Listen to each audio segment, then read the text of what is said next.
Eu acho que as pessoas precisam sonhar. O sonho leva a gente muito, muito mais longe. Às vezes a gente não alcança aquele sonho, né, que a gente chegou, mas com um sonho você vai muito mais longe.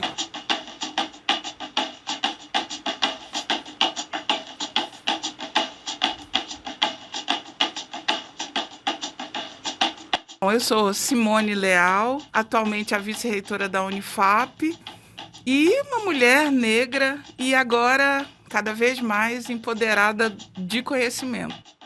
Aonde para a ancestralidade de uma família assim, né? Eu tentei fazer uma árvore genealógica, mas a gente não consegue ir muito para trás. Isso me causa uma dor, assim. Quem foi?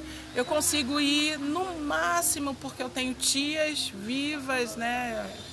E aí eu consigo ali, bisavó. E acabou, a gente não tem muita coisa, não tem o hábito. Eu tenho um amigo que ele é do sul e ele tem um livro, a família dele tem um livrinho lá, olha, com árvore genealógica. Eu posso procurar nos meios aí de busca, mas eu não vou encontrar.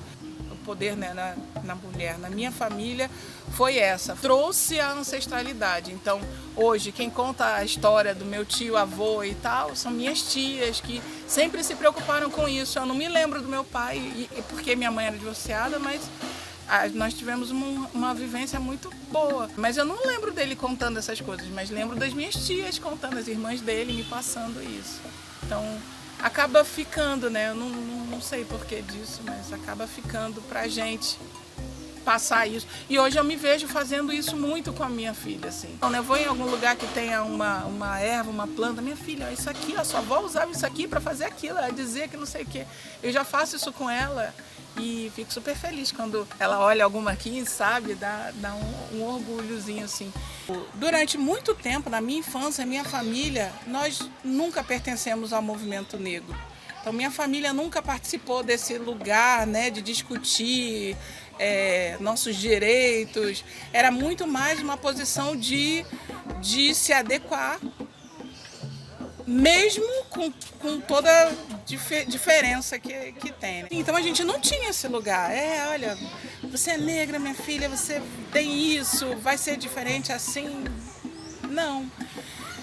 Tanto que numa saída recente com a minha tia agora, com o olhar que eu tenho agora e a vivência que eu tenho, eu quis levá-la numa panificadora famosa que tem lá no Rio, secular, e a minha tia, que tem quase 90 anos, ela falou, minha filha, nós vamos entrar, eu e você, negras, nessa panificadora. Minha tia com 90 anos ainda pensa assim.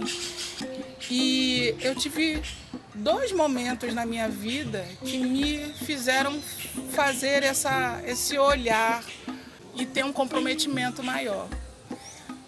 Um deles foi o nascimento da minha filha, porque eu não olhava para mim, mas eu tive que olhar para ela. Eu comecei a observar, por exemplo, na escola, que o cabelo dela era diferente, e até aquele momento eu alisava o cabelo, e o cabelo dela, né, não é liso como de todos os amiguinhos na escola, e é uma responsabilidade que é orientar alguém para que não passe por tantos percalços que você já passou. Então você tenta formar um indivíduo com uma mente mais forte, flexível, mais forte, de forma que ela consiga não se quebrar diante das coisas que vão ser postas na vida dela. Eu não estarei lá sempre, então ela tem que ser capaz de se defender, tenho que colocar para ela, dar para ela argumentos, subsídios para que ela consiga se impor, se colocar no mundo. Passamos por algumas situações bem complicadas em relação a professor e amiguinhos.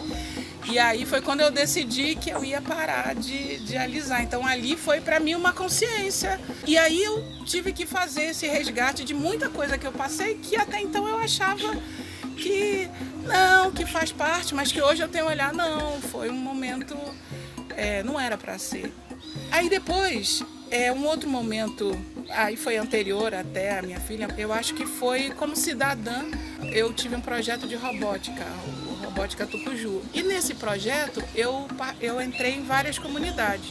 E aí eu tive contato com um público que não se enxerga dentro da universidade, não se enxerga em muitas posições sociais. Primeiro, eu me defino como mulher negra. Isso é importante, porque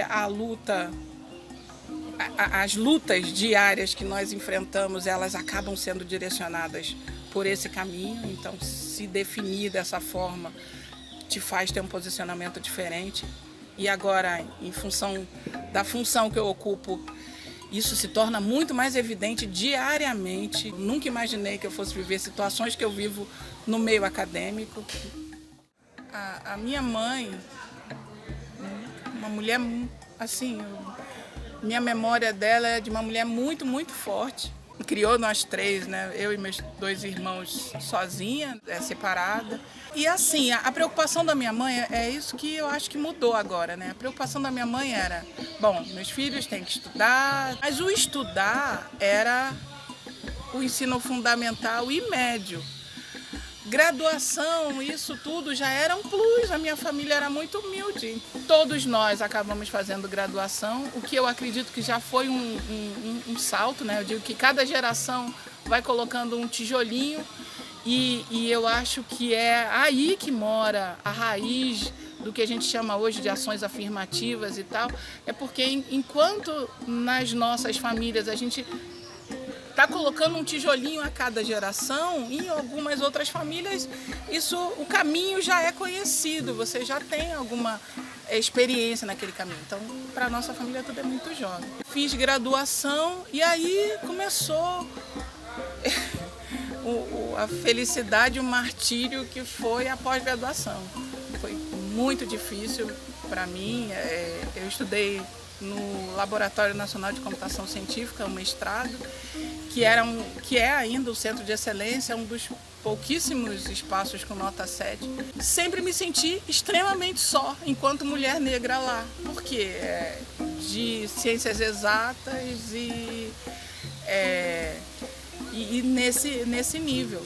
Eu me lembro que para entrar, virou até história lá no curso, para entrar minha mãe foi comigo. A gente nem sabia como é que era esse troço de mestrado, o que era isso. E aí eu fui lá, eu lembro da minha mãe falando, dá para dar uma vaguinha para minha filha, ela estuda, não precisa bolsa, ela só quer estudar. E entrei como uma aluna especial, mas a gente sabe muito bem o que é um aluno especial, que é péssimo. Não, é só para os alunos, não é para você usar computador, os outros, não é você. E eu, nesse período do mestrado, não tinha bolsa, não tinha nada, então saía 3 horas da manhã para estar 8 horas no meu curso. Enfim, foi bastante difícil. Essa solidão que eu vivi lá, nesse sentido. Na minha saída, o cenário tinha mudado. Foi logo depois que começou a questão das cotas, assim, quando eu estava saindo, um ou 2 anos depois. E o cenário já era um pouquinho diferente. Eu me lembro que quando eu ia no IMPA, né, que é o top para a nossa área lá no Rio, quando eu encontrava negros, ou eles eram do setor de limpeza, manutenção, alguma coisa assim, ou eram de outros países, né, de Angola e tal. E eu me lembro que quando isso acontecia, eu tinha vontade de fazer um sinal tipo Wakanda para sempre, sabe? Porque não tem, gente. O meu sonho sempre é um passinho de cada vez, porque é tudo muito novo. Eu não tenho vivência na minha família, ninguém que eu encontre e fale, olha, você já foi isso, já chegou lá em algum lugar. Não, todo mundo está aqui batalhando, né, no seu dia a dia. Mas acabou que atualmente eu estou naquele nívelzinho. Eu acho que a gente acabou compondo o tijolinho dessa geração, né?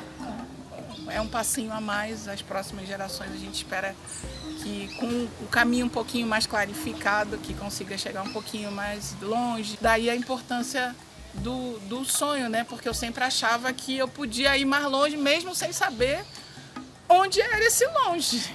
Eu nunca soube onde era, mas eu sabia que, poxa, vamos lá, né?